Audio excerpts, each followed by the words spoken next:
কত সুন্দর হয়েছে দেখে নিশ্চয়ই বুঝতে পেরেছেন। দেখে তো পুরো জিভে জল চলে এসছে। পুরো একেবারেই মুচমুচে হয়েছে আর ভেতরটা পুরো একেবারে পুরে ঠাসা। এই যে দেখে নিশ্চয়ই বুঝতে পেরেছেন। নমস্কার বন্ধুরা, সুজাতা ভিলেজ কুকিংয়ে আপনাদের অসংখ্য অসংখ্য ধন্যবাদ জানাই। আপনারা তো অনেক রকমের চপ খেয়েছেন। আজ আমি আপনাদের শীতের এই মজার দারুণ সবজি দিয়ে সিম দিয়ে দারুণ মজার একটি চপের রেসিপি শেয়ার করব। আপনারা এর জন্য পুরো ভিডিওটা দেখতে থাকুন, আশা করি আপনাদের খুবই ভালো লাগবে।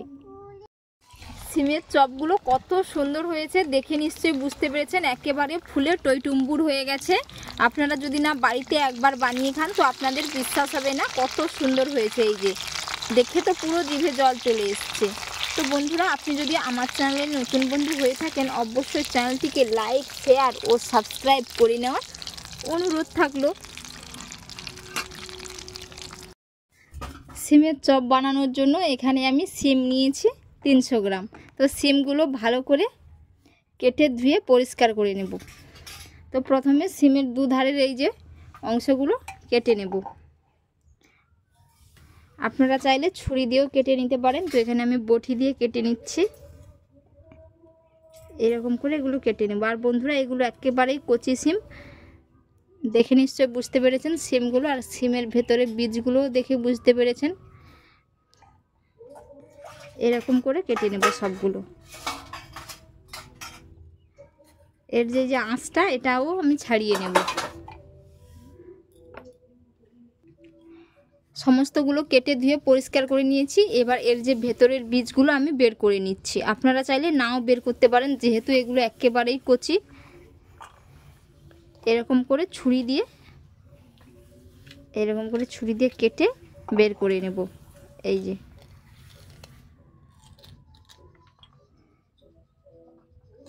এইরকমভাবে সমস্তগুলো আমি বের করে নিচ্ছি।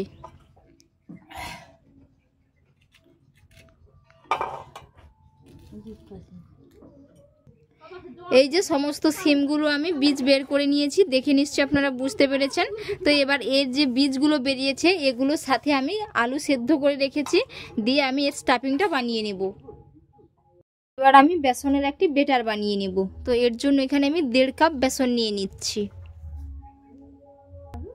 1.5 কাপ বেসন নিয়েছি। তো বেসনটা খুব ভালো করে একটু চালিয়ে নেব, যাতে না কোনো গুটলি থাকে। এরকম করে খুব সুন্দর করে চালিয়ে নেব। এবার এর মধ্যে দিয়ে দিচ্ছি 1 চামচ কর্নফ্লাওয়ার। আপনারা চাইলে এখানে 1 চামচ চালের গুঁড়ো অ্যাড করতে পারেন। কালারের জন্য 1 চিমটে হলুদের গুঁড়ো, পরিমাণ মতো লবণ। আর একটু যাতে ভালো কালার আসে এর জন্য এখানে আমি 1/2 চামচের মতো লঙ্কার গুঁড়ো দিয়ে দিলাম, লাল লঙ্কার গুঁড়ো। 1/2 চামচ কালো জিরে। এবার আমি সমস্ত উপকরণগুলো ভালো করে একসাথে মিশিয়ে নেব। এবার আমি এর মধ্যে 1 কাপ জল নিয়েছি, অল্প অল্প করে দিয়ে মেশাতে থাকবো। দিয়ে খুব সুন্দর করে থকথকে একটি বেটার বানিয়ে নেব। আরও 1/2 কাপ মতো জল দিয়ে দেব। এর মধ্যে আমি 1.5 কাপ মতো জল দিয়েছি। তো বন্ধুরা, বেটারটা অনেকটাই ঘন লাগছে। তো এর মধ্যে আরও এই চামচের মাপ করে 2 চামচ জল দিয়ে দেব। খুব ভালো করে একটু হাত দিয়ে ফেটিয়ে নেব। এই বেটারটাকে আপনারা যত ভালো করে ফেটাবেন চপগুলো কিন্তু ততটাই ভালো হবে। তো আমি 5 মিনিটের মতো খুব ভালো করে হাত দিয়ে এরকম করে ফেটিয়ে নেব। আর বন্ধুরা, আপনারা কে কোথা থেকে রেসিপিটি দেখছেন অবশ্যই কমেন্ট করে জানাবেন। এবং আজকের রেসিপি যদি আপনাদের ভালো লেগে থাকে একটি লাইক করে দেবেন। শীতের সবজি দিয়ে আপনারা বাড়িতে অন্ততপক্ষে একবার বানিয়ে দেখতে পারেন। আপনারা তো অনেক রকমের চপ খেয়েছেন, কিন্তু এই সিমের চপ একেবারেই ইউনিক। তো এইদিকে বেটারটা খুব সুন্দর করে রেডি করে নিয়েছি। আর বন্ধুরা, আপনারা বুঝবেন কিভাবে যে বেটারটা রেডি হয়ে গেছে। এরকম আমি চামচের গায়ে একটু কোট করে নিলাম, দিয়ে এই যে দাগ কেটে দিচ্ছি। দাগটা জুড়ে যাচ্ছে না, তো এর মানে বুঝে নিতে হবে বেটারটা খুব সুন্দর করে একেবারে পারফেক্ট হয়েছে। বা এরকম আঙুল দিলেই দেখতেই পাচ্ছেন আঙুলটা খুব সুন্দর হয়ে কোট হয়ে যাচ্ছে। এবার এটাকে আমি এইরকমভাবে মুছে দিলাম, আর কিন্তু পড়ছে না। তো এর মানে বুঝে নিতে হবে খুব সুন্দর হয়ে বেটার রেডি হয়ে গেছে। তো এবার এটাকে আমি 10 মিনিটের জন্য রেস্টে রেখে দেবো বেটারটা।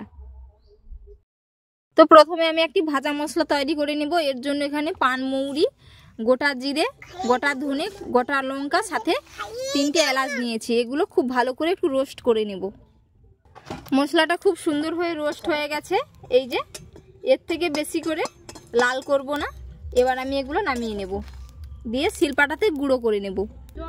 এবার আমি আলু স্টাফিংটা বানিয়ে নেব। এর জন্য কড়াইয়ের মধ্যে অল্প করে একটু সাদা তেল দিয়ে দিলাম, আপনারা চাইলে এখানে সরষা তেলও দিতে পারেন। এবার এর মধ্যে দিয়ে দেব আদা কুচি, সাথে দিয়ে দেব পেঁয়াজ কুচি,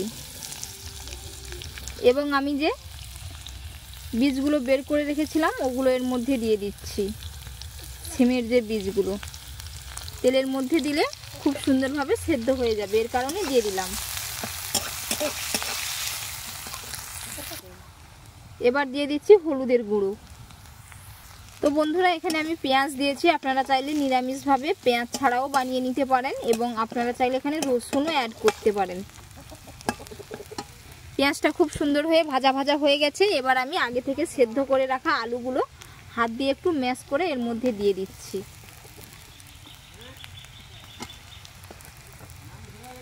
এই যে এবার দিয়ে দেবো এর মধ্যে কাসুরি মেথি, আপনারা চাইলে ধনেপাতাও অ্যাড করতে পারেন।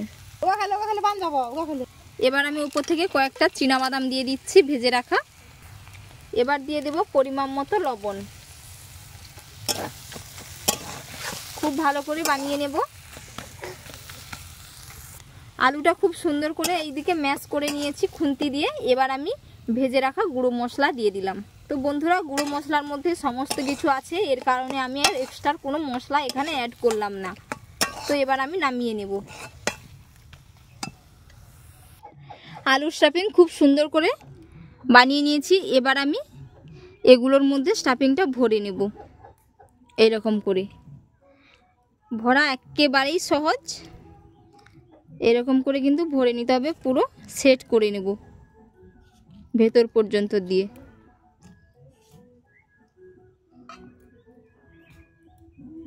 এই যে একটার মধ্যে ভরে নিয়েছি।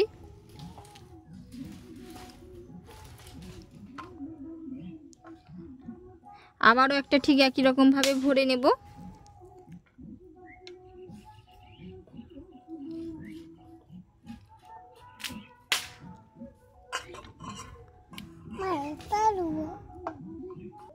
সবগুলোর মধ্যে স্টাফিং ভরে নিয়েছি। আর বন্ধুরা, কত সুন্দর হয়েছে দেখে নিশ্চয়ই বুঝতে পেরেছেন। এবার আমি কড়াইতে তেল দিয়ে এগুলো ভেজে নেব। কড়াইয়ের মধ্যে তেল দিয়ে দিয়েছি, তেলটা খুব ভালো করে গরম করে নেব। তো তেলটা উষ্ণ গরম হয়েছে, এর থেকে আমি 2 চামচ সাদা তেল নিয়ে বেটারের মধ্যে দিয়ে দিচ্ছি। খুব ভালো করে মিশিয়ে নেব। তেল দেওয়ার কারণে খুবই মুচমুচে হবে, এর কারণে এখানে আমি তেল দিয়েছি। এইদিকে তেল গরম হয়ে গেছে। এবার আমি বেটারের মধ্যে খুব ভালো করে এরকম করে এপিট ওপিট 2 পিট কোট করে নেব। এরকম মুছে তেলের মধ্যে দিয়ে দেব। এরকম করে এক এক করে তেলের মধ্যে দিয়ে 3-4টে ব্যাচ করে আমি ভেজে নেব।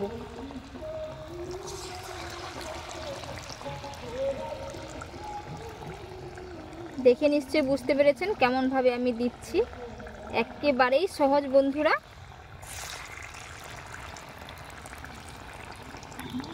এবার আমি এক পিঠ উল্টে নেব।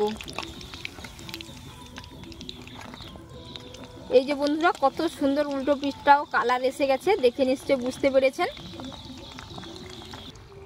খুব সুন্দর করে এই যে ভাজা হয়ে গেছে, দেখে নিশ্চয়ই বুঝতে পেরেছেন কতটা সুন্দর হয়েছে। আর অনেকটাই কিন্তু ফুলে পুরো ডবল হয়ে গেছে।